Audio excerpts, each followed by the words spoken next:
24-25, the biggest heist, pinakamalaking nakawan in Philippine history.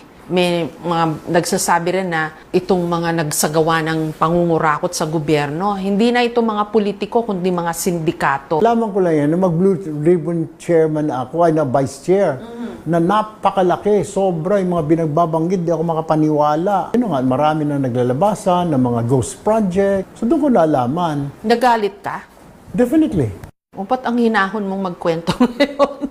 Sorry.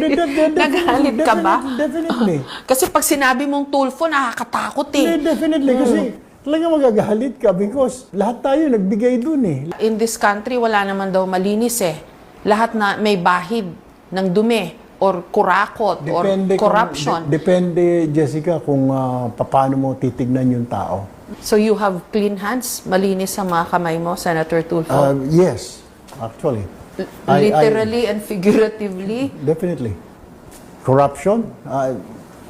Wala po ako mga reklamo, wala po mga kaso laban sa akin ng corruption issues. Sa Monday, magpa-file ako ng libel doon sa mga nagawa ng kwento sa atin na Jessica. Sino yun?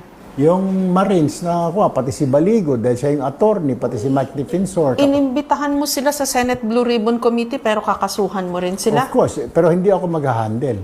Si Kiko Pangilinan, ang vice chair, ang papahandle ko.